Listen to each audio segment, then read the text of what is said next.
Welcome to everyone online and welcome in the room. I'm Helen Minnis, I'm Professor of Child and Adolescent Psychiatry here at the University of Glasgow. It's great to see so many of you here to see really one of the stars of the autism field, Professor Emily Simonoff from the Institute of Psychiatry and South London and Maudsley Trust.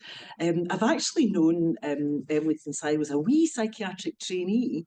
I was just saying to Emily that when I was a trainee, Emily was already doing her research fellowship. And we were slightly in awe of the incredibly kind of state-of-the-art research that Emily was doing, looking at the genetics, both behavioural and molecular, of autism, and that really was the basis of a stellar career and huge contribution to the field.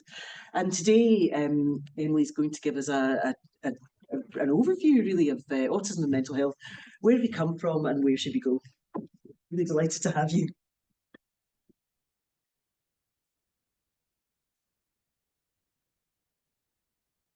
Thanks, Helen. It's a real pleasure to be here. This has come here to go back many years, and I think partly in respect of that, and I think the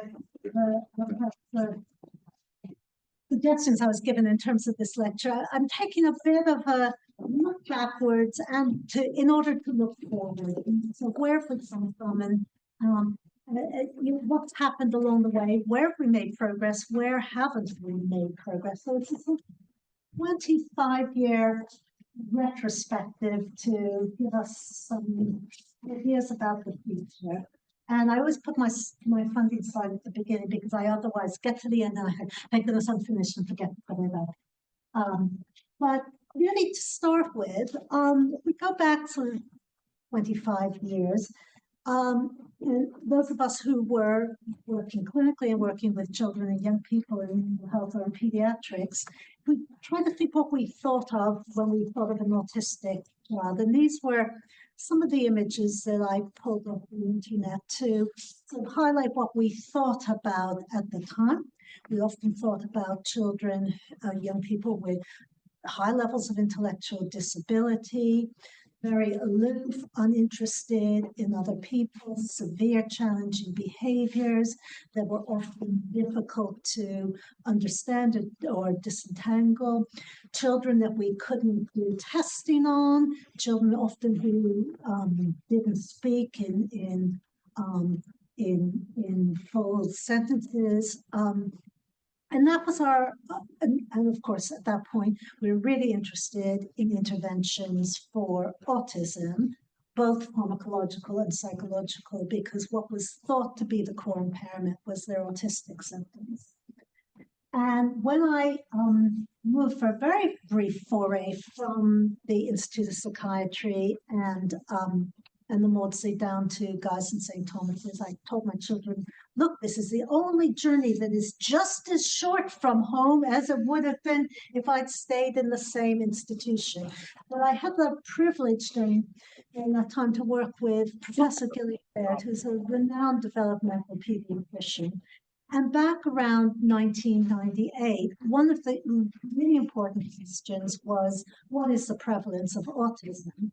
When I trained, we were told it was 4 to 5 in 10,000 children, and that we'd be lucky in our careers if we saw more than one autistic child. That was the zeitgeist in the early to mid-90s, and then rates were starting to creep up. So Gillian decided to do a prevalence study of autism, sort of gold standard study to get the UK prevalence rate, and roped me in as part of that. And I can still remember one from Friday afternoon, we were thinking about what to do. It was hot August day. I said, well, no one's ever looked at psychiatric disorders in autism. We were autistic children. I was trying to think, where can I contribute? And so we embarked on that study. And again, just to remind people where we were at back in the early 2000s. And on the left-hand side here, one of the seminal papers from my clinical work early on, which was around the fact that stimulant medication was actually helpful for children and young people with autism. and hyperactivity. And the key there is in the title. You weren't allowed to talk about ADHD in autistic children. It was a diagnostic exclusion criterion until DSM-5 came in 2013, and for the first time you were allowed to make the diagnosis of ADHD in the context. And of course, that's changed our clinical practice since then. But although that was one of the few formal diagnostic exclusions, we tended to think that children and young people with autistic children and young people couldn't have additional psychiatric disorders, or we just, because the autism was so overwhelming, we didn't think about it that way. So when Gillian and I decided we would add psychiatric assessments into what became the Special Needs and Autism Project, I thought, well, I really don't know the parents will be able to tell us about these symptoms. Will they be able to tell us about anxiety, depression, oppositional behavior? Well, you know, in the context of autism. So I did the first set of interviews myself to just understand whether parents could make sense of the distinction between their child's autistic behavior and other kinds of behavioral and emotional problems. And we used and have continued to use in a lot of our research two instruments: the child and adolescent psychiatric assessment and the preschool and primary school assessment. That's a sort of junior version of what we call the CAPA. And I think an advantage of that kind of assessment, which is semi-structured but with clear definitions, is it's incumbent on the interviewer who has a clear idea of what symptoms you're trying to elicit, to ask the right questions, to get the behavioral definitions that you need, or the behavioral examples that you need to paint the relevant symptoms. And that means in the context of perhaps a condition that's a bit different or a bit unusual, you can end up feeling quite confident that you've elicited the relevant behaviors.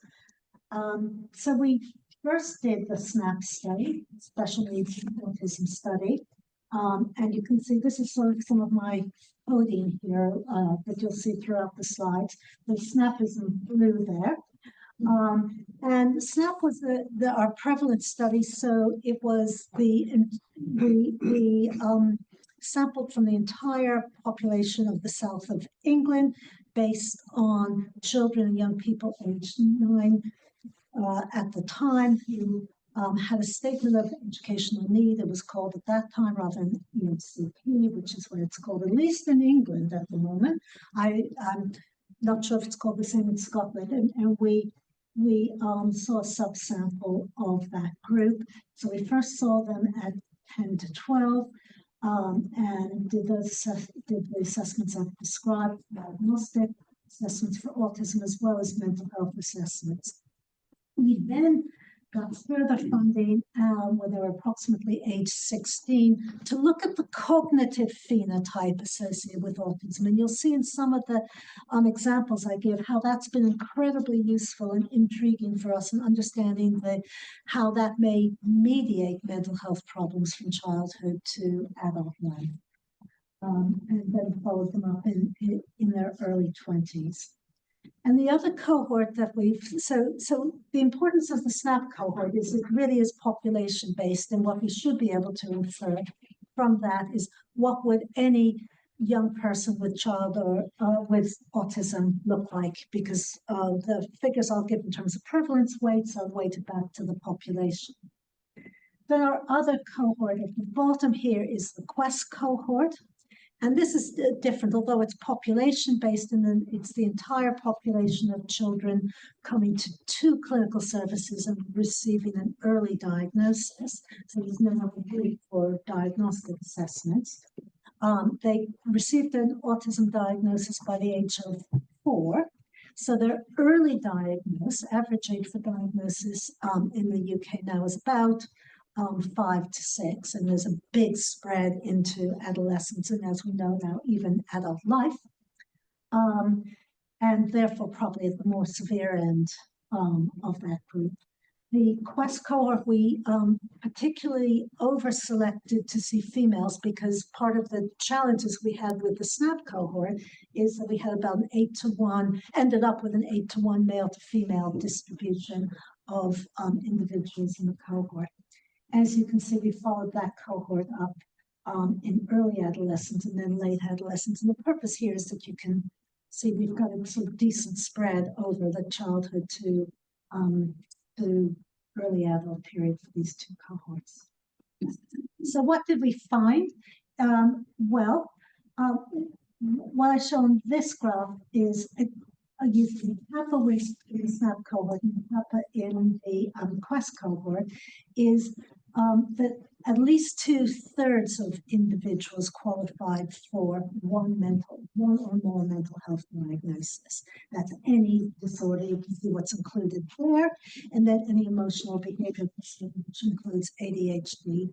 And the latter category, any emotional behavioral disorder, because we use the same with the same algorithms, we can compare them to a US general population sample of the same age, which you can see as your bars on the right-hand side there. And you can see that the autistic populations are about 6 times more likely to have an emotional behavioral ADHD diagnosis compared to a different general population sample.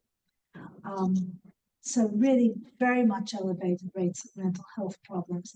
And I have to say, when we first published the 2008 paper on the at the top left-hand side there, we were really very struck by this. Because we weren't expecting at that time that an autistic child could have an anxiety disorder. That was the thinking at the time, that how can you be, particularly as we'll see, socially anxious, because autistic people don't understand social situations and they're aloof. So, it's almost an oxymoron having the anxiety disorder.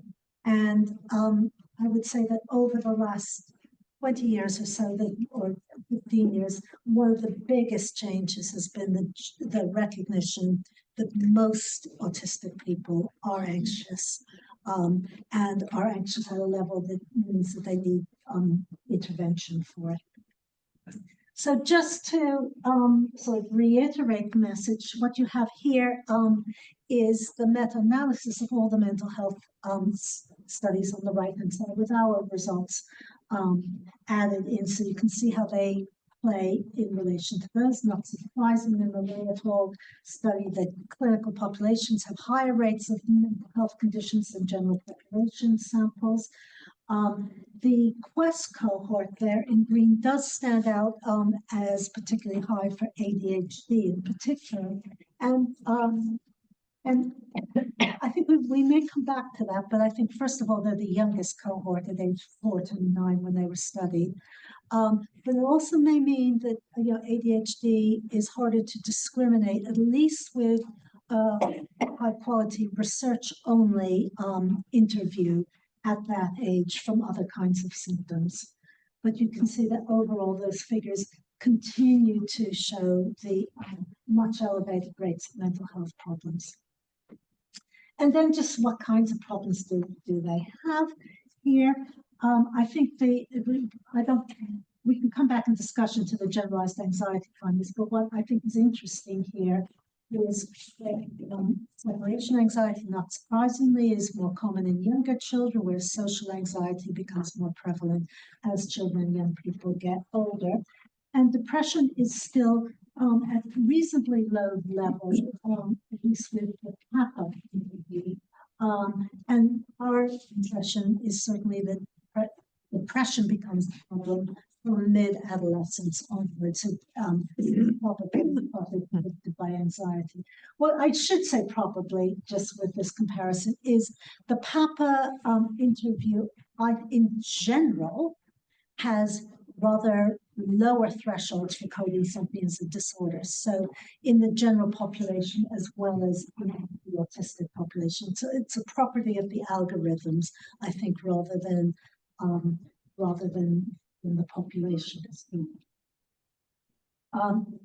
In terms of behavioral problems, it's predominantly oppositional defiant and not conduct disorder, and that stays across the domain. And that's particularly important because what we're seeing here probably are much more of the irritable, angry kinds of behaviors rather than the aggression in children and young people.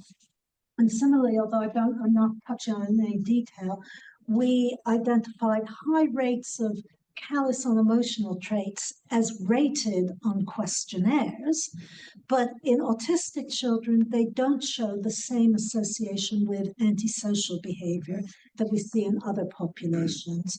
So really antisocial behavior is not a common feature for autistic children and young people.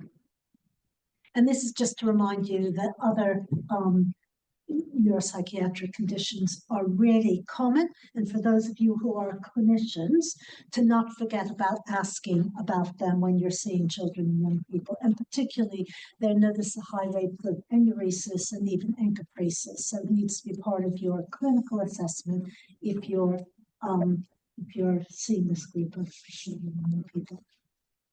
So we've not only found these very high rates of individual mental health conditions, but when we aggregate them in relation to ADHD, behavioral difficulties, and all those emotional disorders that you saw, what I want you to see is that the rule rather than the exception is co-occurring amongst them. So we're hardly ever seeing ADHD on its own without emotional problems or behavioral problems, for example. And that applies to both our older and younger groups of children. And the bar chart on the right-hand side highlights that, about 8%, 2 or more diagnoses. And when I say diagnoses, it's diagnoses in these domains. So I'm not double counting.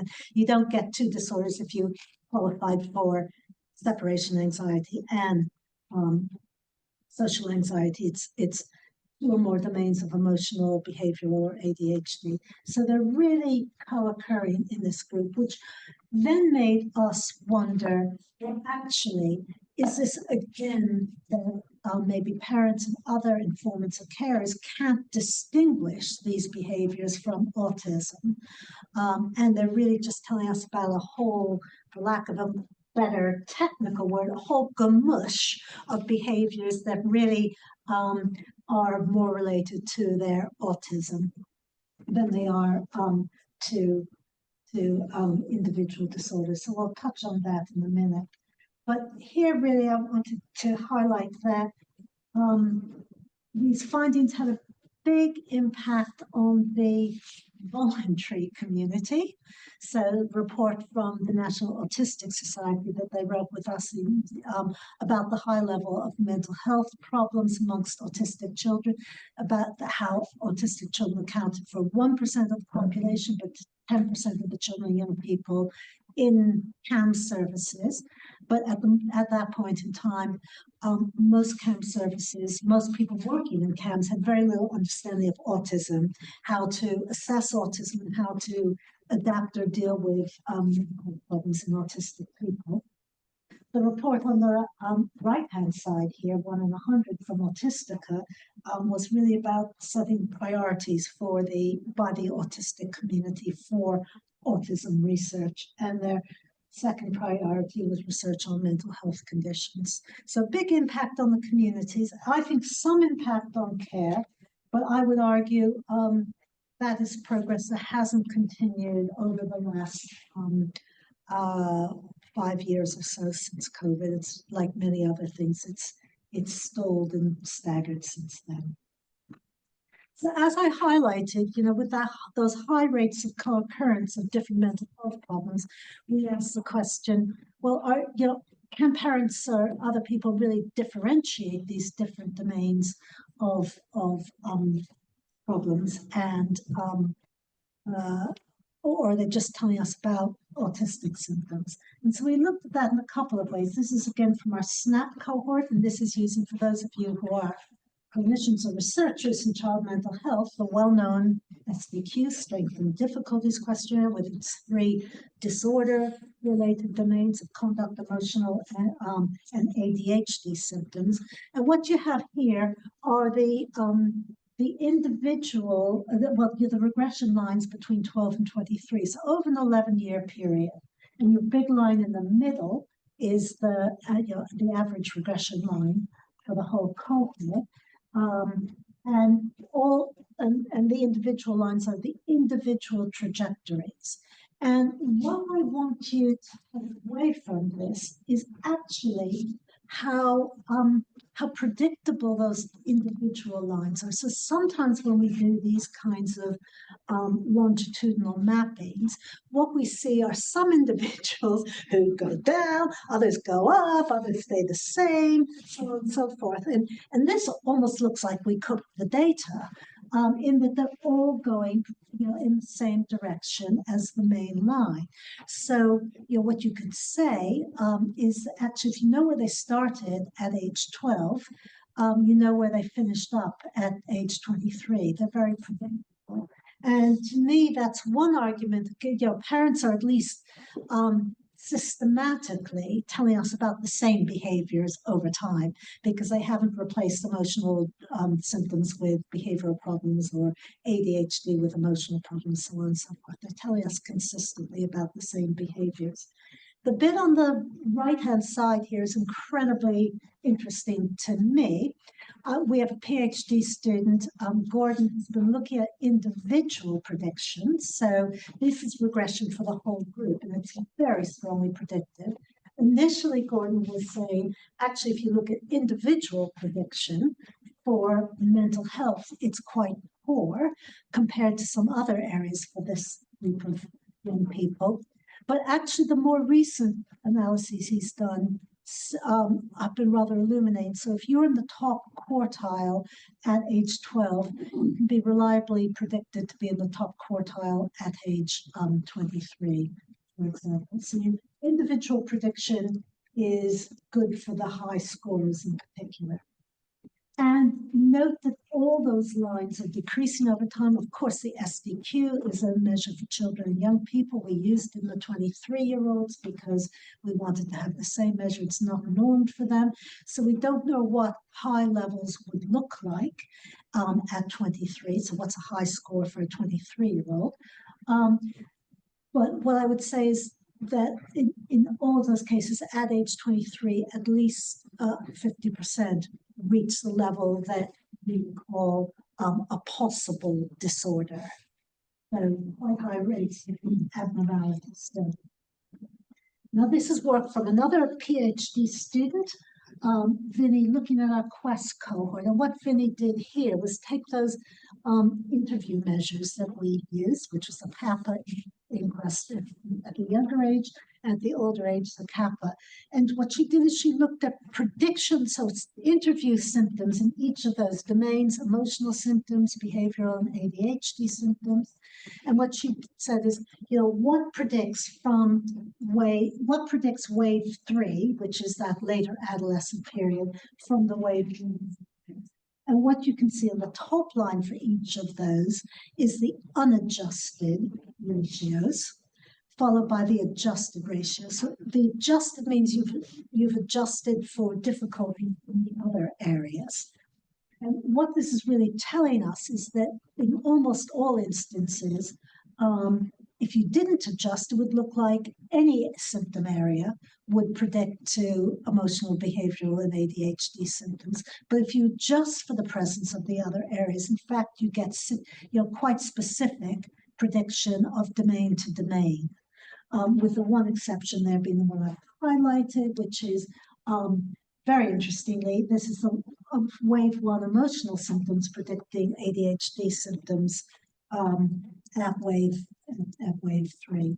And it's just interesting what might be going on with our ADHD symptoms here, and are we able to rate them as well at interview level.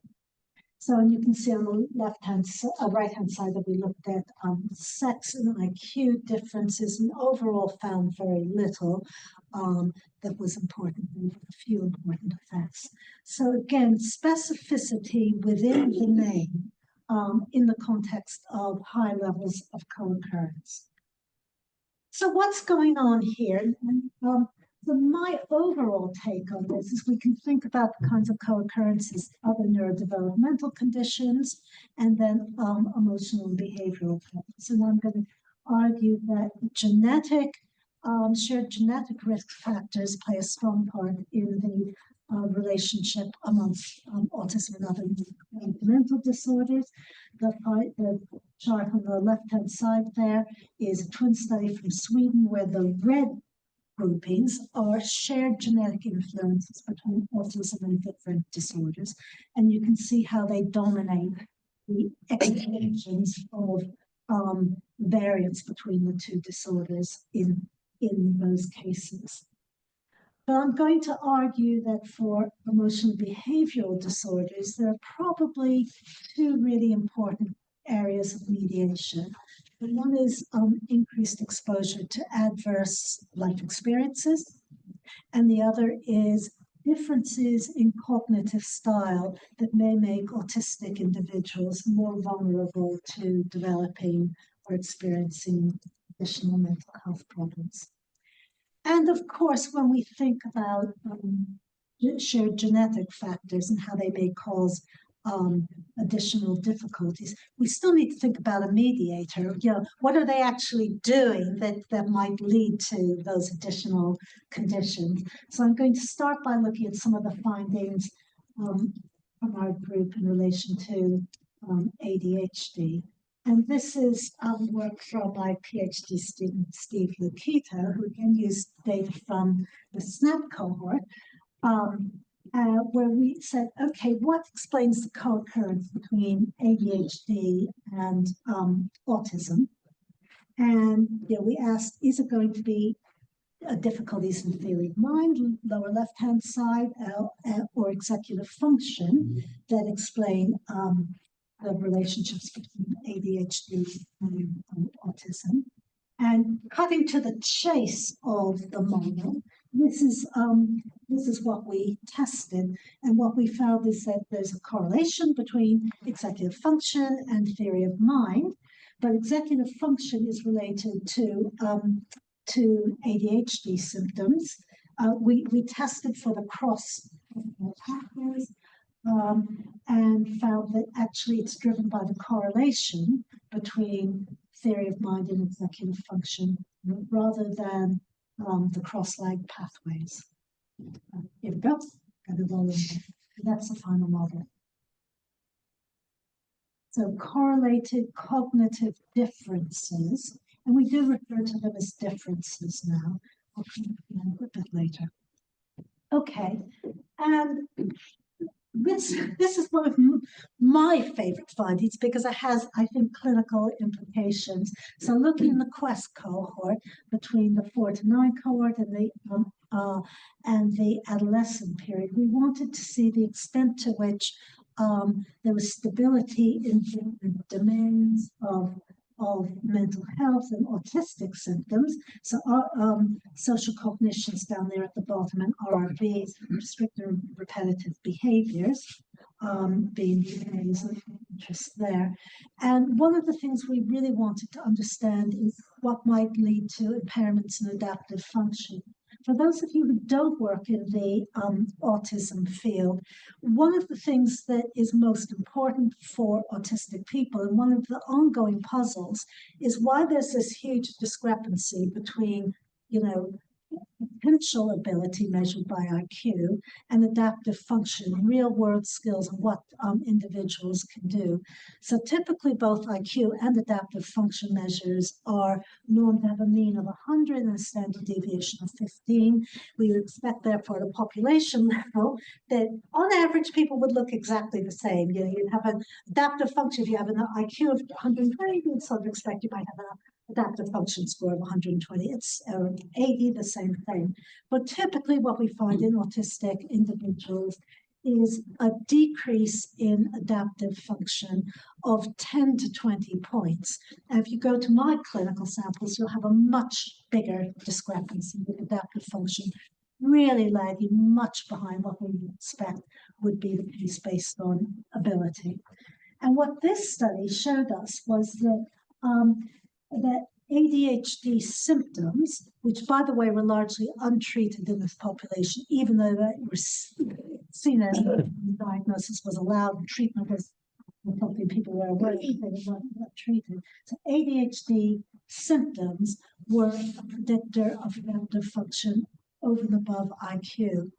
And to me, it's part of, obviously, the study one would love to do is, does treating ADHD improve adaptive function? But I think at a clinical level, it is another, reason for us to be particularly careful about trying to identify ADHD and treating it in this group, because treatments, while somewhat less effective, still are significantly beneficial to autistic individuals. Okay, so moving on to those other ideas around what might be some of the environmental differences that may make autistic children more vulnerable. I particularly like this slide because some of these experiences might relate to being autistic, but some of them might not be. Some of them might be just totally independent of being autistic, and yet we can see consistently when we look across these adverse life experiences that autistic children are differentially increased in their exposure to a range of adverse life experiences.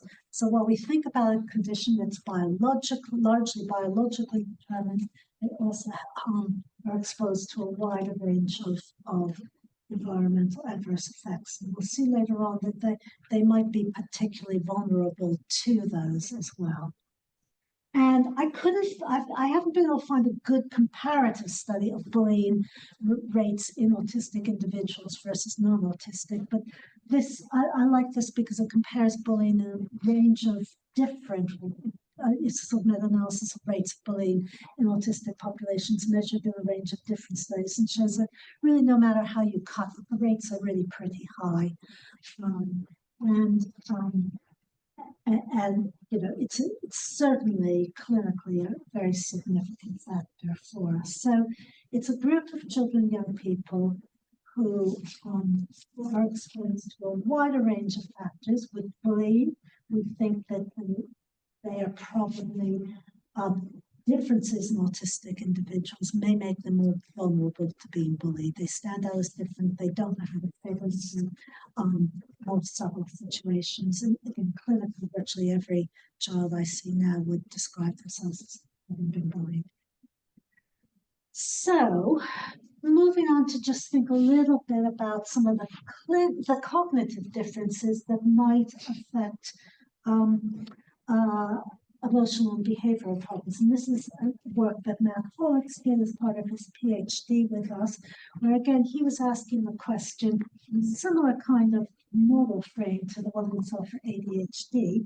Here's what is it executive function or social communication, social cognition theory of mind kinds of impairments in autistic individuals and impact on anxiety and depression. This was the overall model.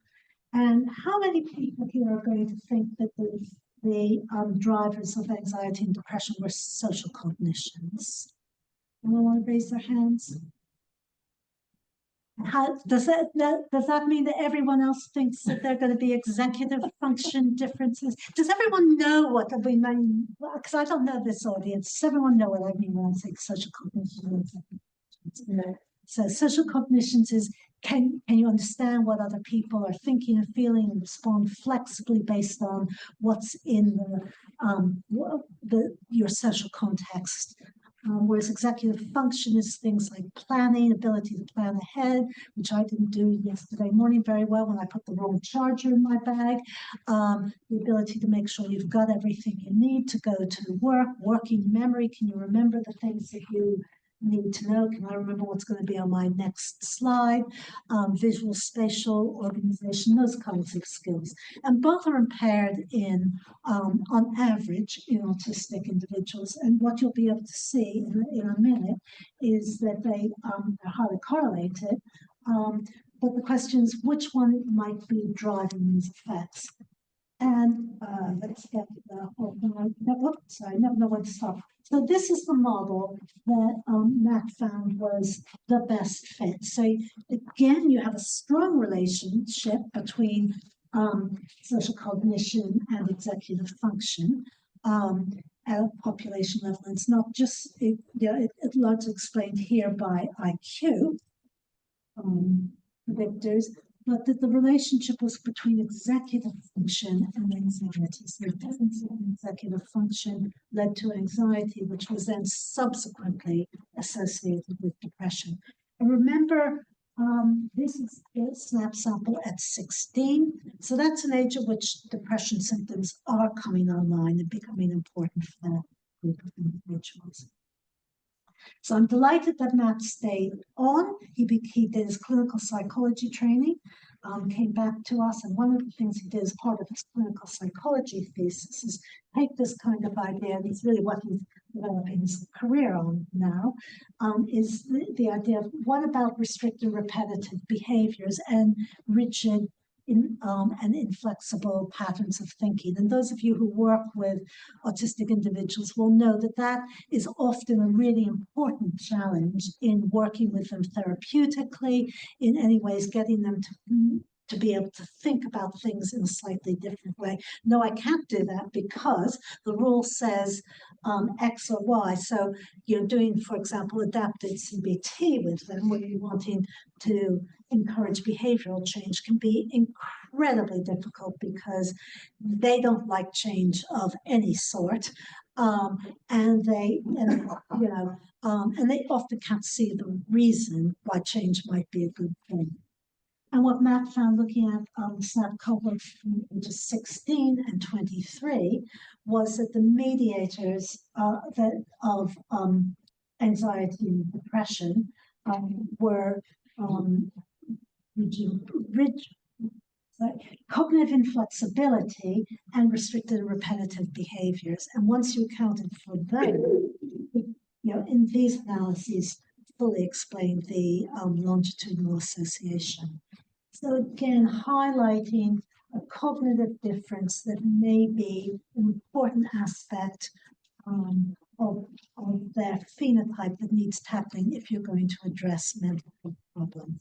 And indeed, what Matt is doing now is testing whether an intervention to address cognitive inflexibility might, in the long term, shift mental health.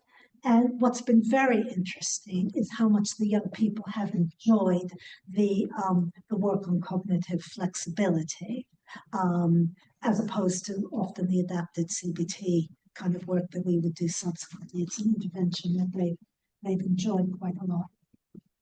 Okay, so what that takes me on to think about is something that we've been focusing on quite a bit in the last couple of years, which is the concept of neurodiversity, and how that should fit into the way we think about mental health in autistic people and other groups more generally, or people with ADHD and other clinical groups. Of course, the neurodiversity movement was started by Judy Singer in Australia, who is herself autistic and wrote her master's thesis called "Why Can't You Just Be Normal?", which is what her parents apparently said to her quite a lot. And the neurodiversity, so the central tenets of the neurodiversity theory or argument would be, first of all, there's no natural distinction between people who end up with a label of autism or ADHD and those who don't. We're always talking about variations across a spectrum, whether it's in genetics, cognitive function, behavior, so on. So we don't have these distinct groups that are clinically different, and it's diversity at a population level. And of course, those of us who do diagnostic clinics were often, trying to draw this false threshold and say, does this person, I do a number of second opinion autism diagnoses, And or they're often third or fourth opinions, and the buck sort of stops with us. And so we have to hold the line. And we're often trying to say, well, does this person go over the line, or are they below the line? And it's a false distinction. Of course, there are reasons why we need to make it in terms of services, but it's a false distinction in terms of understanding the human condition. And the neurodiversity movement properly said that. And furthermore, they've said at the bottom there the importance of diversity for us as a culture and a population, that diversity gives us richness in all sorts of ways, different ways of thinking, different ways of being, and they've pulled on population genetics that show that if you try to remove a certain population and narrow your genetic pool, you're actually increasing risk for the survival of that population.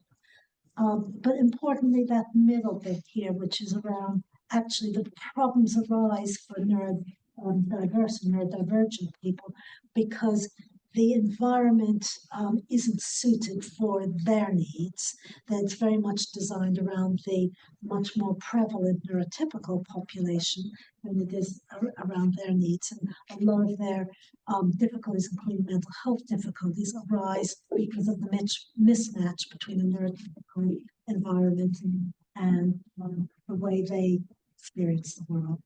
And that's been quite influential for me in some of my thinking over the last couple of years. And so one of the studies that we're involved in at the moment, led by my colleague Edmondson and Gabar, the RESTAR study, which is the Regulating Emotions and Strengthening Resilience study, is really looking at the causes of depression in adolescents with ADHD or autism or high trait levels. And this was the model that we started with. Published from, many of you will know, the ASPECT study, suggesting that traits of neurodiversity led to problems with emotion regulation, and that was a mediator between neurodiversity and depression. And that was the model that we set out initially to test, with an interest in looking at that shift into depression in the early teenage years, and with a particular focus on how could you shift experiences in the school setting to reduce, we were thinking at the time, to reduce emotional dysregulation and therefore reduce depression. That's how we were thinking at the beginning 2.5 years ago. And we developed this measure with young people and young adults who are neurodiverse.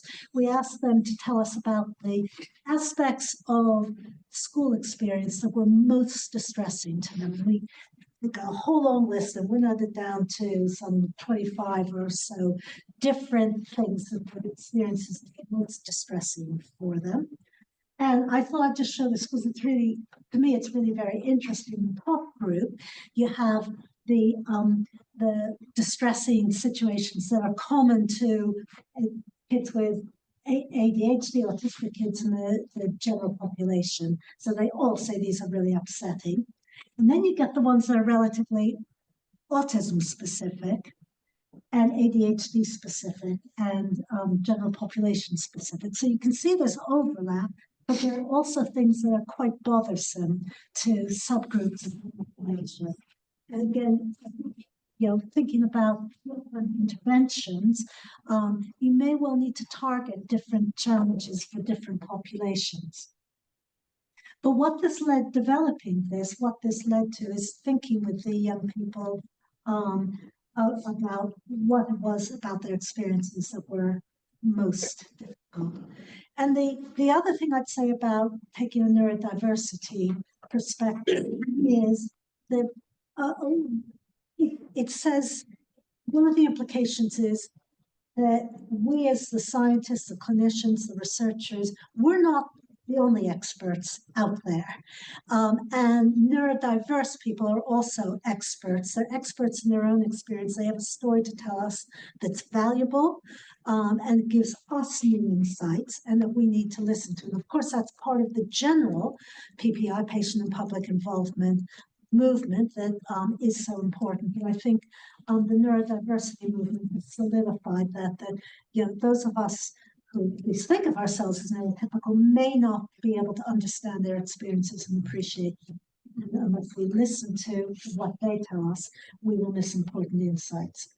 So we started off by thinking that this was the model that we were going to test around the role of emotional dysregulation and the kinds of we very explicitly said here cognitive deficits. I would never say that anymore. We'll probably talk about cognitive differences or impairments, but things that perhaps are different in many neurodivergent people and how they might underpin emotion dysregulation. And then emotional dysregulation leads to negative experiences. If you start shouting at your teacher or your classmates and so on, that's not going to, that's going to have negative consequences for you as well as for them, which may well lead to depression. That was our initial elaboration of the pair finding I showed you at the beginning. But what the young people told us was really we needed to think about this model as well, which is the emotional burden model.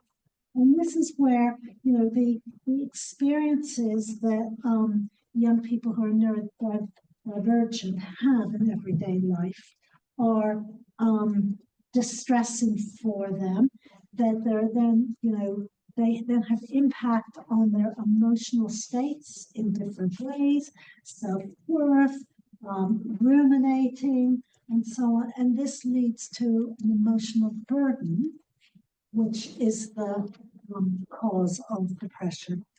So we're incredibly fortunate to be able to, we've got enough measures here of the mental, the emotional burden components, and here in the previous measure of the cognitive differences, to be able to pit these two models against each other in a longitudinal study where we'll have results probably about 6 or 8 months, I'm hoping.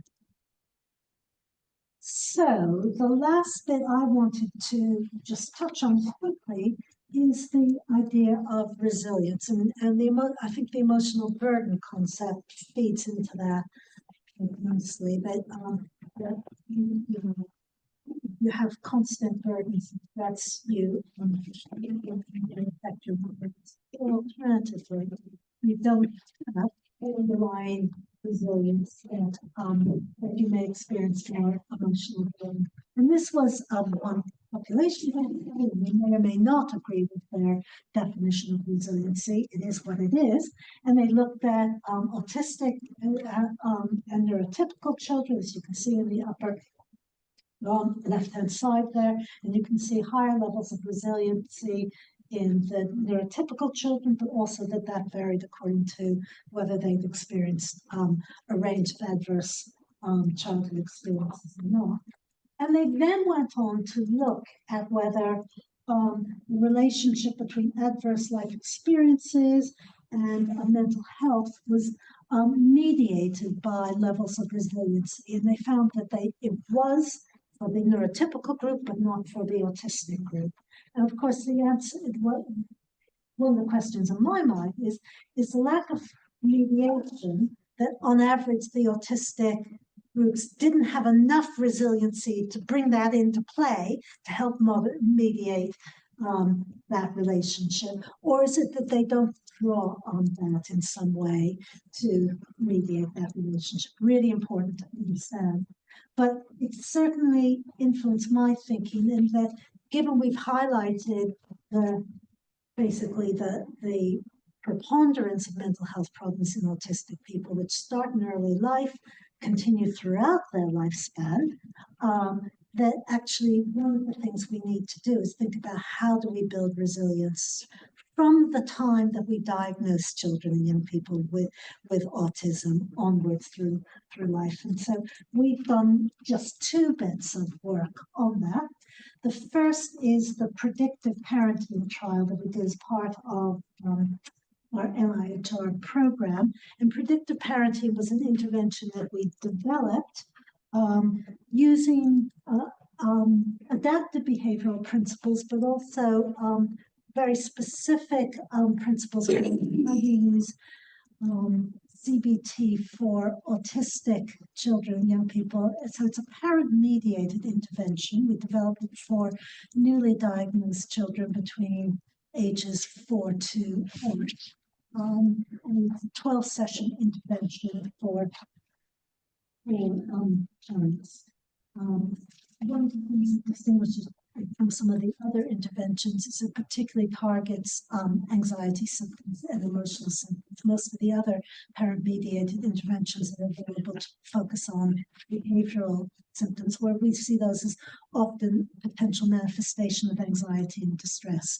So that's one of the differences. And we developed some acceptability testing, and then these are the findings from a pilot study of 62 individuals, where the first set of ratings up there, the OSCAR, are our objective measures. So we did a behavioral testing with children and parents to get some objective measures, since parents would obviously know what intervention they were getting.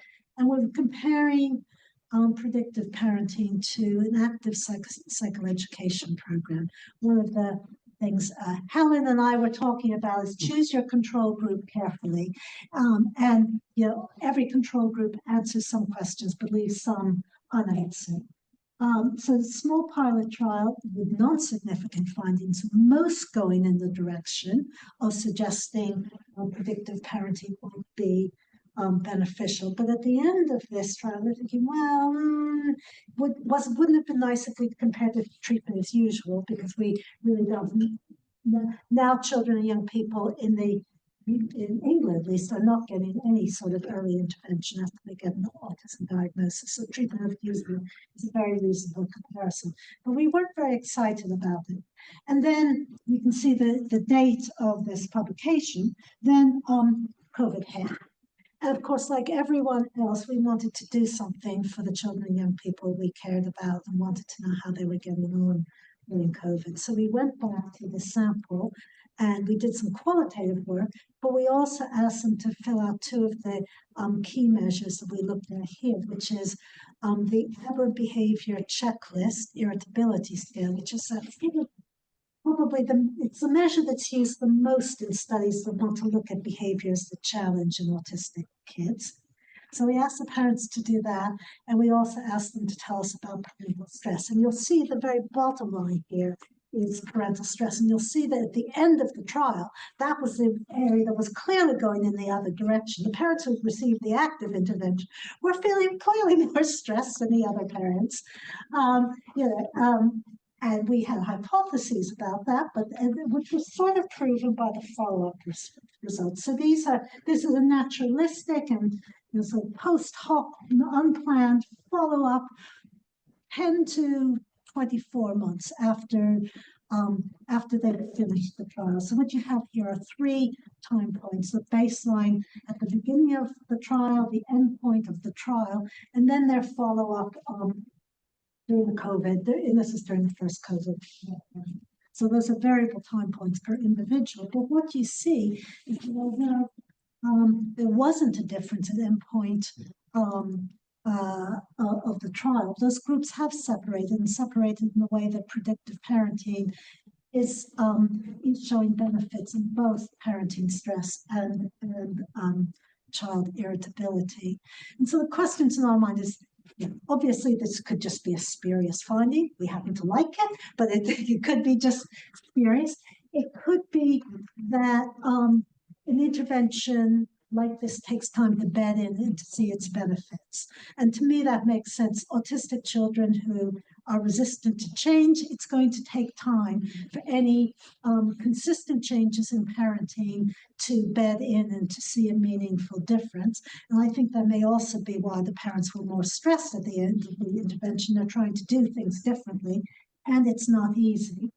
And of course, the third thing may be that when you have a particularly challenging situation, that's when you use the skills that you actually develop during the intervention. We had all comers into that intervention. So some of the children had relatively low levels of emotional behavioral problems at the beginning. There wasn't a lot of scope for change. And it may be that you need a stressor to see the benefits of an intervention. But it's one idea of how universal early interventions could make a longer-term difference.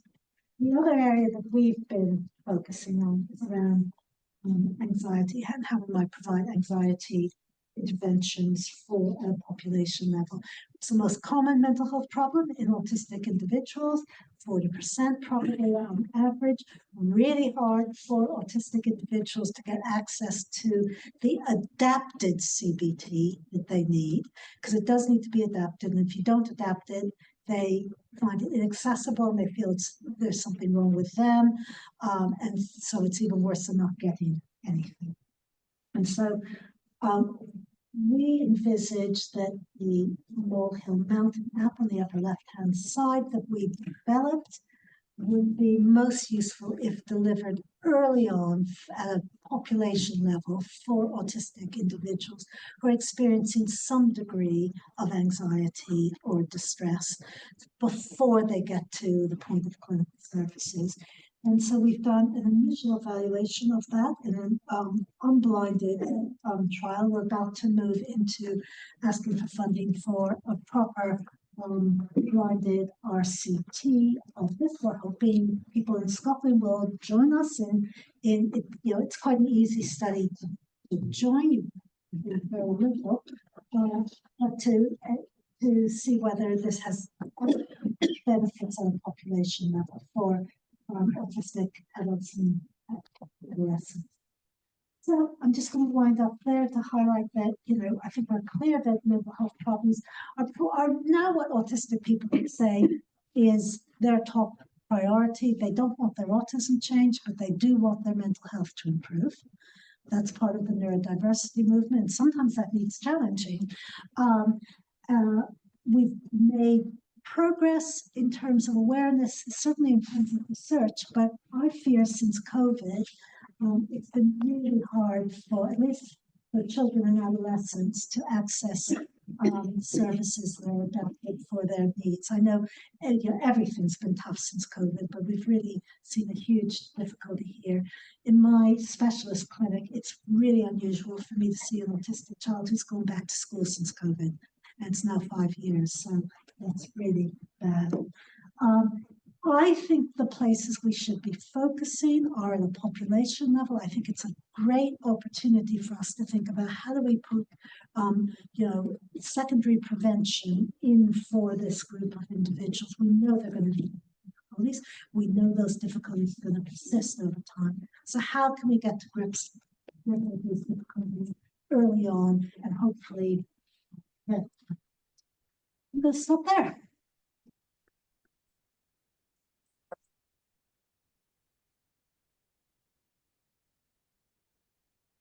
Such a wonderful overview of a career spanning, just such incredible changes in the way that we think about autism. Questions, comments? Are you happy to take them? I'm very happy.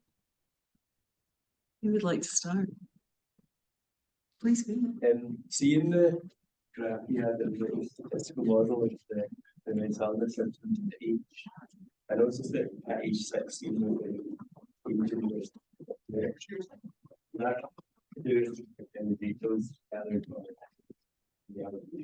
I suppose that, but they have think that because people are like leaving school, sitting exams, that do that. Well, are you thinking about the longitudinal graphs?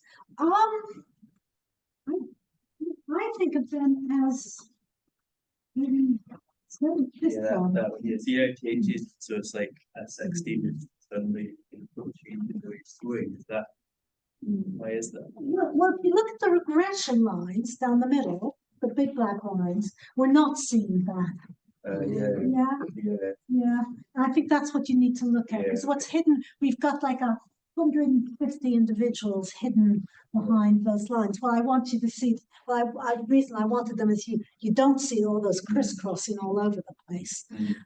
But it is the case that for a lot of the young people, when we followed them up at 23, they so clearly described to us how secondary school had been such a horrible experience for them. And a proportion went on to university, and they were described as qualitatively different. And so it wasn't just a selection who went to university. It's a school was horrible. No one understood. No one they got to university, they joined the chess club, whatever, Green Giants Club, whatever. But they found a lot of them found a group that they could more fit in with a little bit better, and that was probably a time in their lives that was really quite good. My suspicion is they're not doing so well now. But.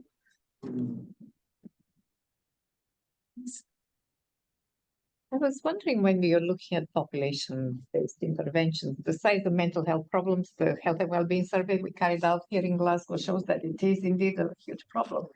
So we do have a reform agenda. We're trying to promote kind of the virtual environment. Are there any specific interventions you think we could easily adopt and put in place on a scale?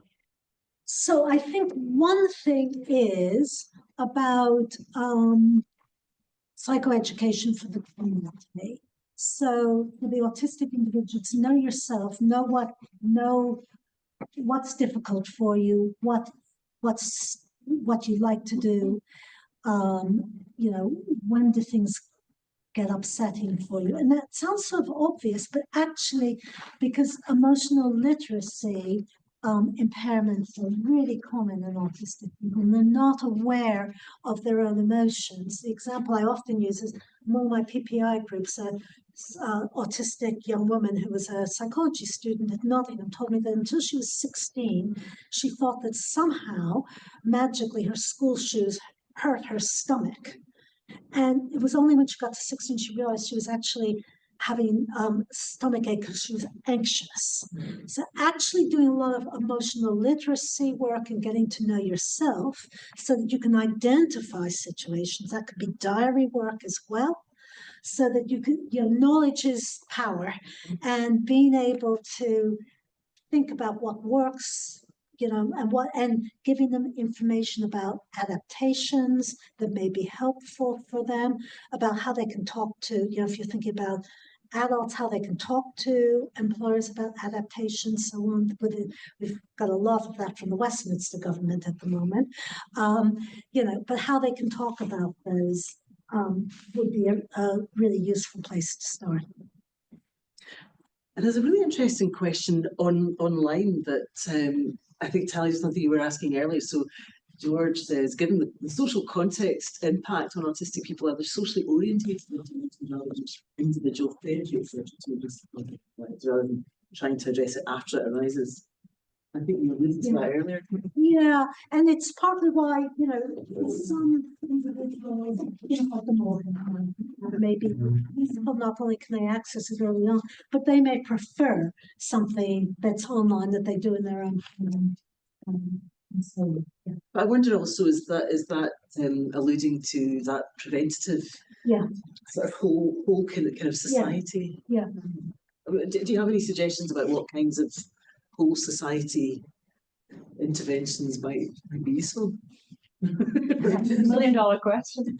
Well, I guess there's also something about the rest of the population's understanding of neurodiversity, isn't there? And when I go out, with my cap in hand to philanthropists for money, and some of them are, run big companies and so on, you talk to them about autistic individuals. oh, I recognize that, he's a bit off. But actually, they'll say they're the most loyal employees.